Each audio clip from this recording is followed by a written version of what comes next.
Hi friends, দেখো আজকে একটা নতুন ব্লগ নিয়ে তোমাদের সাথে দেখা করতে এসেছি। আজকে খুব ভালো একটা দিন, সেটা হচ্ছে নীল ষষ্ঠী। নিশ্চয়ই তোমরা প্রত্যেকে তোমাদের বাচ্চাদের মঙ্গল কামনায় তোমরা নীল ষষ্ঠীটা পালন করছো, সবাই করে। তো আজকের ব্লগটা শুরু করেছি ঠাকুর ঘর থেকে। তো এখন বেশ অনেকটাই বেলা হয়ে গেছে, দুপুর গড়িয়ে প্রায় বিকেলের দিকে। তো আমরা সমস্ত ঘরের কাজকর্ম করে নিয়ে, তারপরে বাড়ির যারা ছেলেরা আছে তোকে খেতে দিয়ে, বাচ্চাদের খাইয়ে নিয়ে এইবার আমরা আমাদের কাজ সারবো।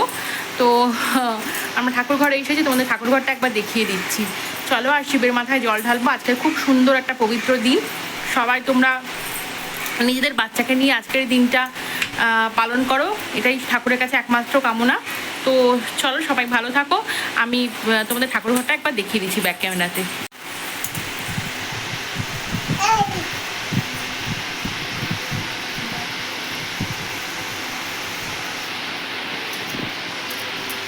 দেখো, আমরা শিব ঠাকুরের জায়গা থেকে নিয়ে এসেছি, নিয়ে ভালো করে সাজিয়ে নিয়ে সব কিছু নিয়ে আমরা বসে গেছি। আর এই দেখো আমার ছেলে কি দুষ্টুমি করছে। তো চলো, তোমরা ব্লগটা ফলো করতে থাকো।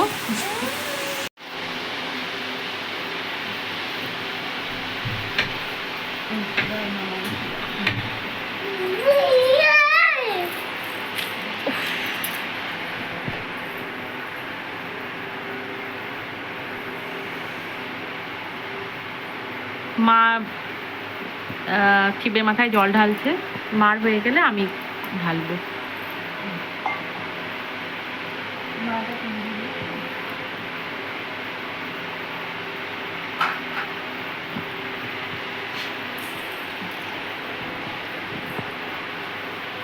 বস বস।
তো দেখো বন্ধুরা, চলো আমি এখন জল ঢালবো, তো তোমাদের দেখাচ্ছি।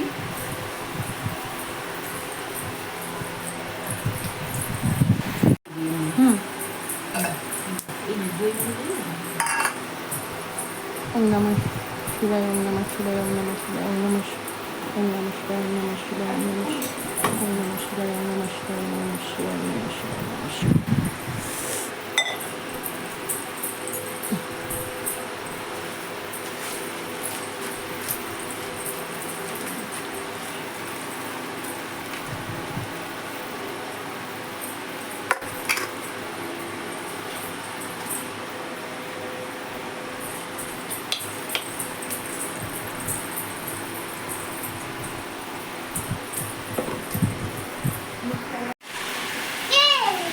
দেখো বন্ধুরা, আমরা কিন্তু নীল ষষ্ঠীর সময় কোনো রকম কোনো ভাত তো খাই না, মানে অন্ন তো খাই না, সেটা নিশ্চয়ই তোমরা সবাই জানো। আর যেটা হচ্ছে যে আমরা শিব ঠাকুরকে একটু সাবু মাখাও দিই, এই মিষ্টি সাবু মাখা। আর আমাদের মধ্যে নিয়ম আছে যে নীলের আগে আমরা আম খাই না, তো আমরা আম ঠাকুরকে দিয়ে তারপর আমরা আমটা খাই। তো যেমন অনেকের নিয়ম আছে তরমুজ দিয়ে তারপরে তরমুজটা নীলের পরে খায়, সেরকম অনেকের আমাদের আম দিয়ে তার ঠাকুরকে দিয়ে তারপরে আমরা আমটা মুখে তুলি। তো এটাই হচ্ছে ব্যাপার। তো যাই হোক, তো তোমরা সবাই দেখলে যে নীল ষষ্ঠীটা আমরা খুব সুন্দরভাবে পালন করলাম। তো এইবার নীলের ব্রতকথা পড়া হবে,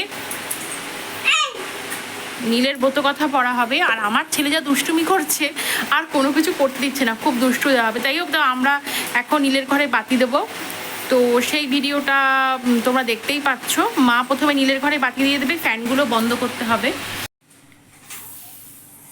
এই দেখো, মা প্রথমে নীলের ঘরে বাতি দেবে, দেওয়ার পরে তারপরে আমার ছেলেকে একটু ধরলে, তারপরে আমার ধরলে আমি দিতে পারবো। কারণ না হলে আমার ছেলে যা দুষ্টুমি করছে, সব ধরাধরি যা করার করছে। ওই দেখো,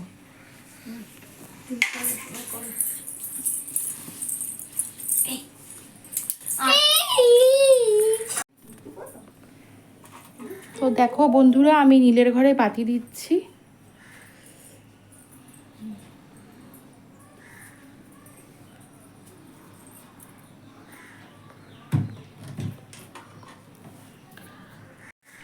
তো এইবার আমরা ব্রতকথা পড়বো, ব্রতকথা পড়ে তারপরে আবার ওপরে যাচ্ছি। ওপরে গিয়ে তারপরে তোমাদের সঙ্গে কথা বলবো। আর নীলে আমরা এখন তো প্রায় বিকেল হয়েই গেছে, প্রায় 4টে 4:30 বাজে। তো আমরা নীল করার পরে কি খেলাম সেটাও তোমাদের দেখিয়ে দেবো, ঠিক আছে? তো চলো পরে ওপরে গিয়ে কথা বলছি। তো বন্ধুরা, আমরা নীল ষষ্ঠীতে মেনলি সাবুটাই খাই। রাতের দিকেও আমরা সাবু মাখা খাই আর মিষ্টি খাই। আর দিনের বেলা একটু ফল খাই আর সাবু মাখা খাই আর একটু মিষ্টি খাই, এই হচ্ছে ব্যাপার। আর মুখটাকে যেহেতু ভীষণ মিষ্টি হয়ে যায়, সেটাকে নোনতা করবার জন্য আমরা সাবুটাকে আবার ঝালভাবে মাখি, তো ঝাল সাবু খাই। তো সেটাই হচ্ছে কথা। তো এই আমাদের হচ্ছে খাবার ইয়ে। তো যাই হোক, তো আজকের ব্লগটা আমি এখানেই শেষ করছি। আর একটু বিশ্রাম করবো এখন একটু। আর ছেলেও ঘুমায়নি, ওকেও ঘুম পাড়াবো। তো সেই জন্য আজকের ব্লগটা আমি এখানেই শেষ করছি। তো তোমাদের সঙ্গে কালকে একটা নতুন ব্লগ নিয়ে দেখা হবে। তো তোমাদের যদি আজকের এই নীল উৎসবের ব্লগটা ভালো লেগে থাকে, তোমরা অবশ্যই ব্লগটাকে লাইক করো, শেয়ার করো আর চ্যানেলটাকে সাবস্ক্রাইব করো এবং বেল আইকন প্রেস করে নোটিফিকেশান টান করিয়ে নিও। তো তাহলে তোমরা আমার চ্যানেলের সমস্ত ভিডিওগুলোর আপডেট পেয়ে যাবে। তো তোমাদের সাপোর্টের কিন্তু খুব প্রয়োজন। আমার চ্যানেলগুলোকে ভালো করে ভিউ দেওয়ার দায়িত্ব, ভালো করে সাবস্ক্রাইব করার দায়িত্ব, অনেক সাবস্ক্রাইব করার দায়িত্ব সব তোমাদের ওপর নির্ভর করছে। তোমাদের জন্যই আমি ভিডিওগুলো করছি। হ্যাঁ, নিশ্চয়ই আমারও স্বার্থ আছে। আমিও আমার চ্যানেলটাকে গ্রো করার চেষ্টা করছি। তো চলো, আমার ছেলের জন্য আজকে লাইট জ্বালাতে পারছি না, সমানে নিভিয়ে দিচ্ছে। যাই হোক, চলো টাটা।